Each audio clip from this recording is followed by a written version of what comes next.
Hey guys, welcome back. On the heels of episode 1, I dropped right into episode 2. Take my hand, let's walk through Aliens Earth Mr. October together. This is season 1, episode 2, which aired on August 12th, 2025 as part of a double episode release. They knew what they were doing. Let's get into it. CJ, Wendy's brother and also a combat medic, moves with his armed research and rescue buddies through the ship one room at a time. The bodies they find tell different stories. Some are shot, which could be friendly fire, but is it really friendly fire when there's an alien inside of you? Some have blue lips indicating suffocation, others have slashes as part of their bodies. On one of the computer screens, they see foreign bodies. I'm using air quotes here like you can see me, but it's for dramatic effect. The code for alien is highlighted on the medical screen under foreign body. They chat about this while moving through the compartment. These men are super brave because it's not natural to move through a building that's collapsing, a spaceship that just crashed into a city. Not like this happens all the time. They are heroes of sorts, especially since in the shadows behind them, we see the first alien on Earth moving quietly through dangling wires and broken pipes in stealth. On Neverland Island, Dame Sylvia, played by Essie Davis, observes the child's version of Wendy, reliving the early days, which wasn't so long ago. But Boy Genius approaches from behind, confident, smug, proud of having built this company and becoming a trillionaire before turning 18. He confirms Wendy's brain is a supercomputer, his creation, designed so he could test whether a human could surpass his intelligence. He doubts such a thing is possible. The hubris of man is always his downfall. Back at the crash site in the transport vessel, Wendy and the Lost Boys finally arrive. She looks very focused and determined on finding her brother and protecting her brother. Their earlier banter on the transport ship between her and some of the Lost Boys reminds us that they're still oscillating between being children and the growing adult brain inside their adult bodies. In the building, CJ and his team crosses from the ship into a damaged part of the building that leads to an open stairwell.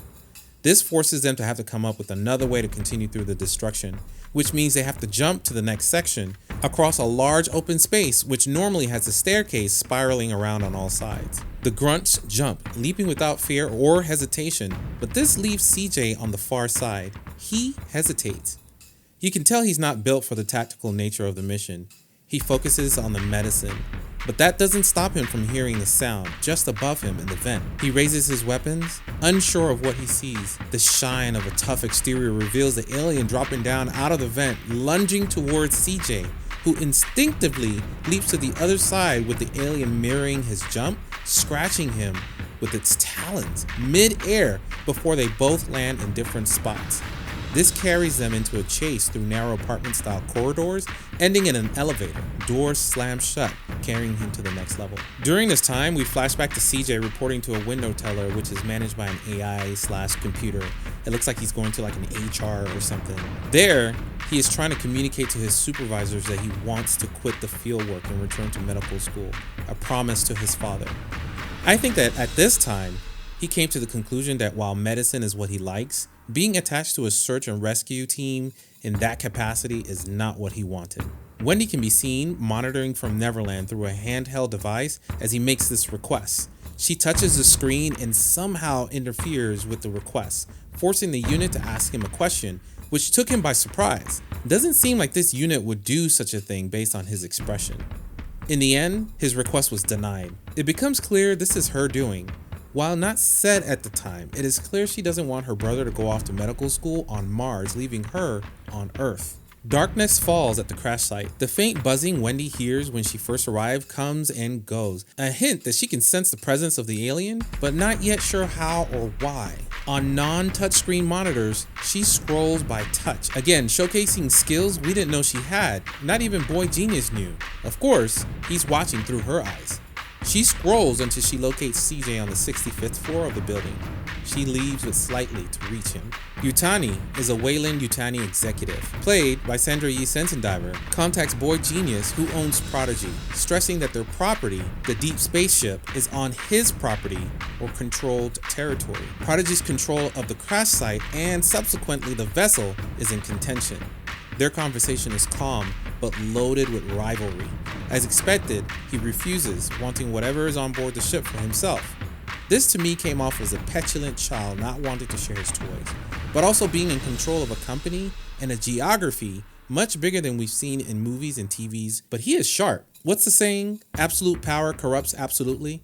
Back inside the damaged building, Wendy and Slightly, played by Adarsh Gura, move through collapsed walls and more ruined stairs. She again hears the sounds from earlier, not sure what it is or where it's coming from, but takes it as a warning that they are not alone. Slightly calls out that he is seeing deep claw marks along the walls. He thinks it's a bear on property. Kinda silly, but when you don't have a concept of an alternative like an alien, that's where most people would go, I guess. Higher in the building, CJ exits the elevator and is startled finding another search and rescue member we haven't seen before. This to me sounds like one of those ensigns on Star Trek we've never met before going on an away mission to be the first to die. I might be foreshadowing a bit. Together, they hear music from a still active apartment. They knock like the police would. Inside, a Shakespearean-themed dinner party is underway. The guests are drunk, indifferent, and seemingly unaware that there's a giant starship lodged in the building. They close the door, but in the next instant, the alien appears, lingering just behind the search and rescue guy. Here it comes. It strikes, killing CJ's temporary partner, throwing the mangled body at CJ and through the door and into the party. Panic erupts as guests are slaughtered off screen. CJ, having survived, is now back on his feet, taking up his comrade's weapon and making the fatal genre movie mistake of entering the carnage instead of the native black reaction of going the other direction, away from the very large alien, which I see as being large but juvenile in form. I could be wrong though. I would guess it's about 7, maybe 8 feet tall and standing. In a twist of surprise, Morrow makes an appearance. He uses a sustained shock beam to subdue the creature, then with a quick burst, shoots CJ unconscious. Morrow then switches settings and cocoons the alien in a string foam type substance and drags it away. Elsewhere, the rest of the Lost Boys and their mentor Kish explore the ship. Let me pause here for a moment and name the Lost Boys because they have weird names. Slightly, who is with Wendy, is played by Adam Garoff. Smee is played by Jonathan Ajay. Curly is played by Irana James. And Nibs is played by Lily Newmark. Siberian is played by Diem Camille. And Toodles is played by Kit Young. Okay, now back to the story. Remember, they're now walking through the ship. They're not looking for CJ, but searching for the secrets the ship brings with it. Kish hears movement, which leads him and the team down a path where they stop just before finding a pod suspended from the ceiling like an organic plant. Curly, Nibs, and Smee split it off to gather tools, but instead discover the infected guards from the previous episodes, the ones left behind by Morrow. In the dim lab, they encounter a cat. Yeah, that's kind of random, right? But what happens next is some freaky stuff. The cat walks towards them, then begins to twitch and slightly morph its face, revealing a gruesome eyeball that detaches and becomes a tentacle parasite. It chases them around the room, even tries to attack and replace an eye on one of the Lost Boys before it's captured and trapped under a metal bin.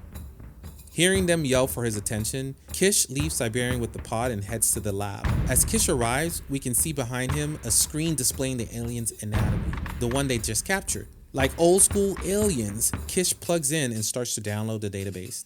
In the building, Morrow's extraction is interrupted when rescue agents corner him at the elevator, asking him what he's carrying in the bag. But when the bag moves, they spring into an alert mode, holding Morrow at gunpoint. This elevated fear fuels the alien as it escapes, killing all the team members. This scene is important somehow. The alien had the chance to kill Morrow, but true to his character, he remained calm, cool, and collected, which did not interest the alien at all. Wendy and Slightly finally reach CJ, just as they are ordered to move to the vessel's forward section. Having just been reunited, Wendy invites CJ along, because there will be medical needs where they're going, the gaslight of a child's mind. As they travel, Slightly reveals Wendy's true identity as Marcy, CJ's once sick sister now living in a new body.